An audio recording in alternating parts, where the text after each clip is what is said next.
Rightio, it's time to take on the boss of Shamar. So let's mosey on down from night stage over to where the boss is. Once I remember where the boss is. If I recall correctly, he's just up a level, so it's not too far away.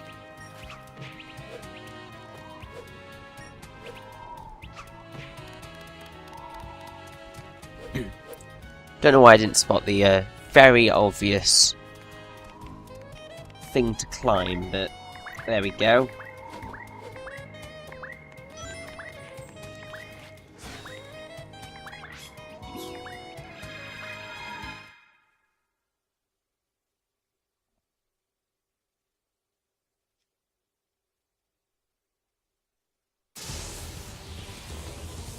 Okay. So here we have the wonderful yet rather disappointing Dark Guardian. Basically the way you defeat him is by pushing these wonderful blocks to the other side of the arena. I mean, the basic tactic that you want to go for is beat the heck out of him, and then go for trying to get the medals, and then you can more easily push the boxes over to the other side once you have knocked him down. Now, in the Wii PS2 version, he's the only nighttime boss not to have a pre-battle cutscene, and to be perfectly honest, he didn't really have much of one here. He's also the only Dark Gaia-based creature that's not based on, well, Dark Gaia-based boss that's not based on a mythical creature. He's just kind of a... Yes, Chip, I know. That's where they are going right now. There's gotta be a better way. Yes, push the blue boxes over to the blue place. It's not a difficult little puzzle, but it's a bit annoying. Dark Guardian is also very different in size across each of the versions, because here he's just a bit taller than Sonic when he's in werehog form. But in the Wii PS2 version, he's actually probably about as tall as a Titan. Also, the boss fight is easier in the Wii PS2 version, because you don't have to do this block pushing. Whereas here, it's a slower fight. And to be perfectly honest, my run of it is pretty bad.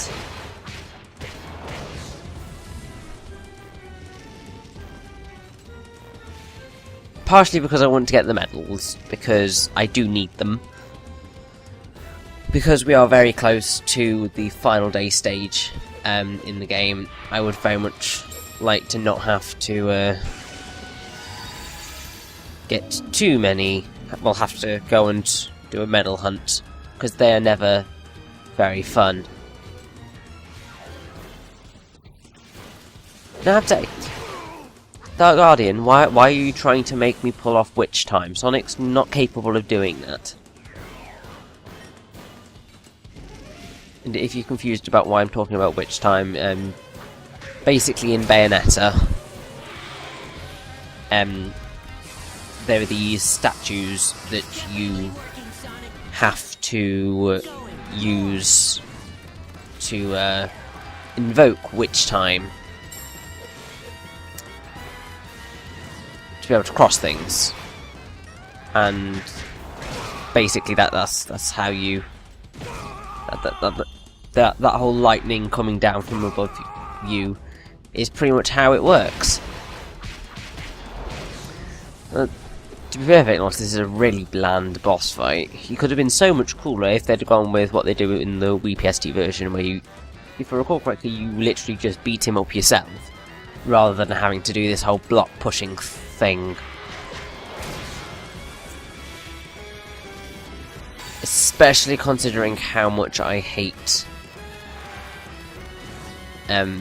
these fences. If you get stuck on the fences, then you'll end up with a situation like that, which is not fun.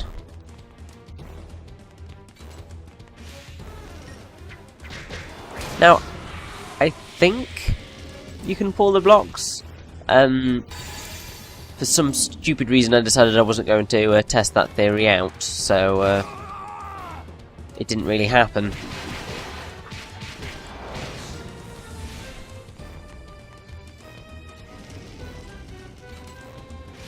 But it's a pretty simple boss fight, really. It's irritating that it's so easy, really.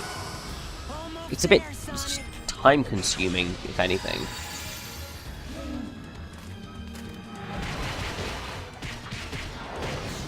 I know little girls who are better with a hammer than you.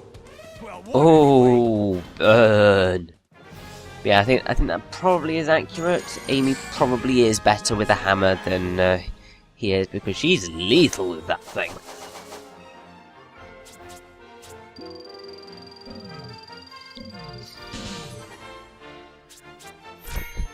But yes, we are kind of edging towards the end of the game now. We only have one night stage, one day stage, and then the final act to go. So we're nearly there.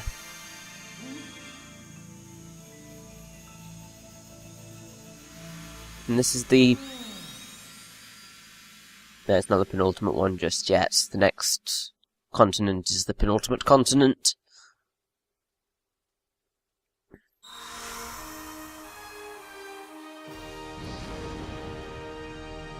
Yeah, we're nearly done.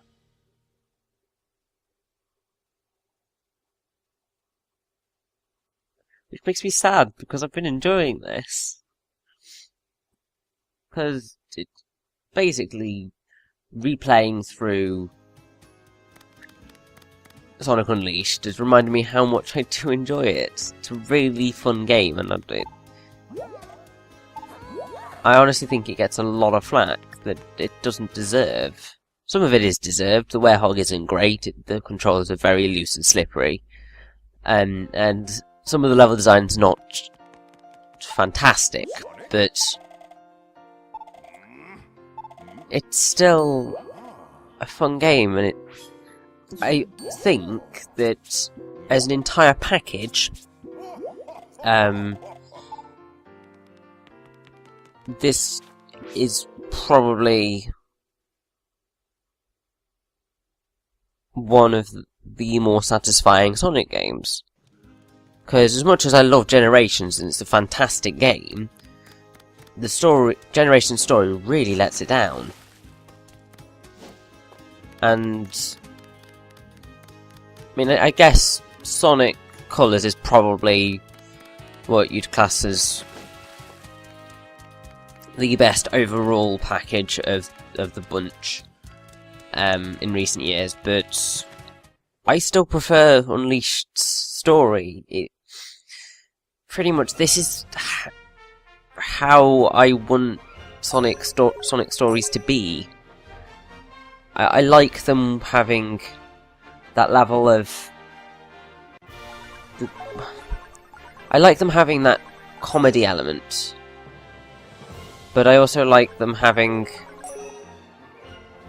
just that epic, like really epic feel. Because not a lot of... It's difficult, well, it's not difficult to explain, I'm just failing miserably at doing it. But I just like this style of story rather than the overly simple ones that have graced Colours and Generations.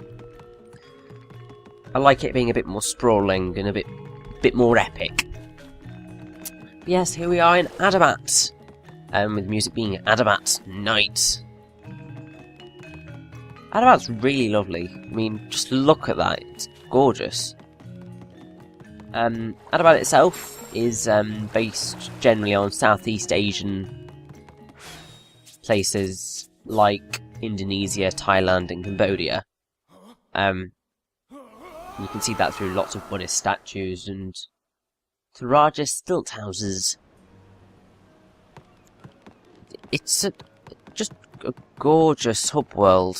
It's probably...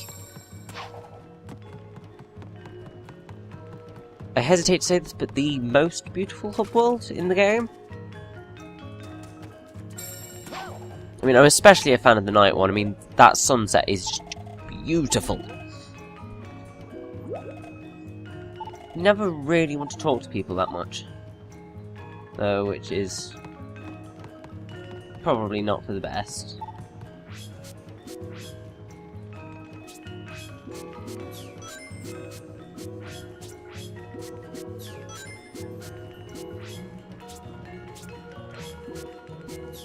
Now, in terms of actual facts about Adabat, I haven't really got that much. Apart from a mission, which you will be seeing in the next part, and a thing about the background music. I guess the only other thing is that Adabat is the home of one of the 3 special VHS tapes that you can get from Chip. Because basically what happens, I think I might have explained this before, is that